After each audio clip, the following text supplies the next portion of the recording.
Hey everyone, welcome back. In this video, we're going to learn how to design this light switch wall plate using Fusion 360 sheet metal here. All right, so let's go ahead and get started. Come on up and let's do a new design. And we're going to come on over here and click on sheet metal. All right, the next thing we want to do now is come on up here and click on sheet metal rules. Okay, and over here where it says steel inches, I'm going to click edit. Okay, and we're just going to call this one stainless steel. Okay, and for our thickness of the metal, we're making this out of basically very thin stainless steel sheet metal, and it has a thickness of 0.0478. So 0.0478. All right, now let's come on up to sheet metal rules here and go ahead and click on that. Find steel, and we're going to find this little pencil guy, and we're going to edit this guy. Let's go ahead and just do a new rule, and we'll call it stainless steel. Okay, so stainless steel.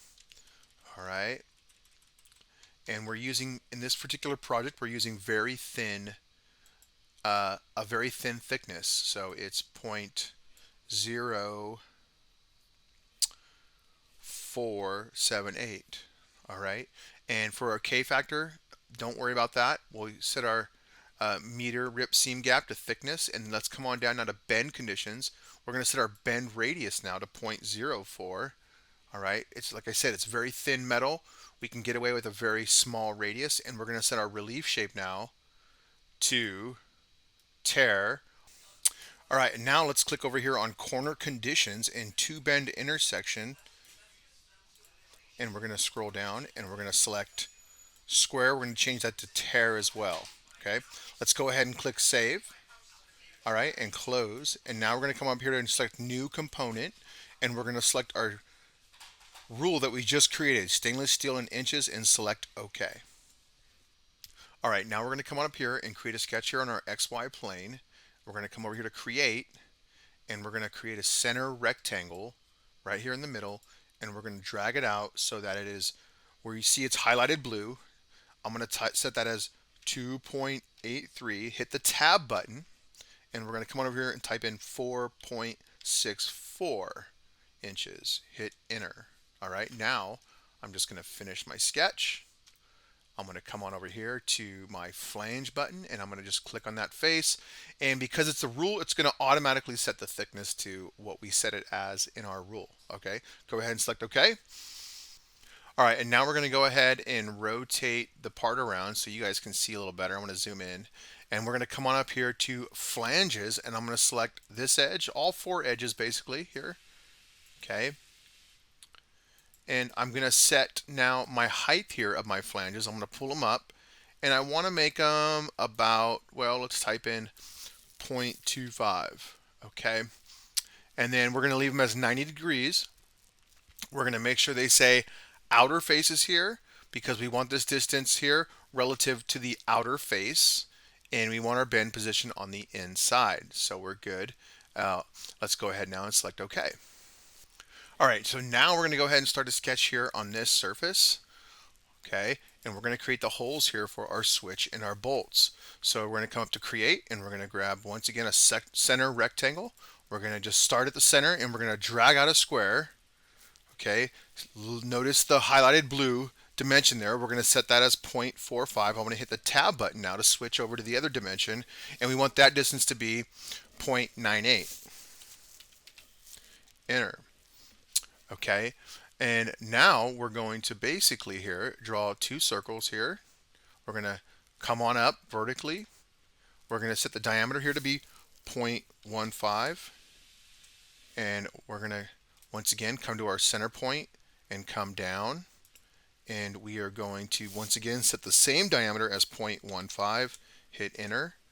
Okay, and then let's go ahead and grab our vertical constraint. Let's make sure this is vertical with that, and let's make sure that center of the circle is center or vertical with that. All right, and now we're going to grab this dimension tool here. Okay, and we want it to be from this edge, okay, 1.04 inches. Okay, and then from this distance to this distance, we want that to be 2.38.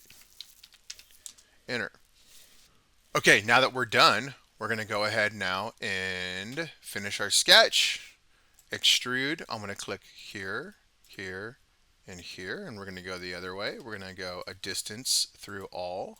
Make sure it says cut and select OK. And finally, the last thing we want to do now is come over here to Document Settings, right-click Physical Material, and we're going to give the material here as stainless steel. So we're going to go to Metal, come on down, all the way down, let's see, stainless steel, there we go. We'll, let's see, any of these will do really. We'll just use the general stainless steel, drag that over, hit closed.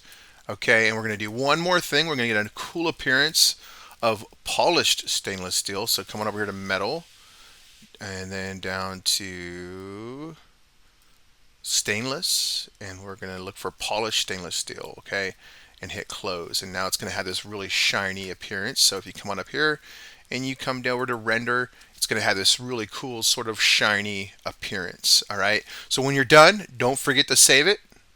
I'm just going to call mine as wall plate, and we'll call it video since I'm making this one with a video and I've already made one. Go ahead and select save. All right, that'll do it for this video. Stick around in the next video and I'll show you how to plasma cut our wall plate fixture here. All right, we'll see you next time. Thanks for watching.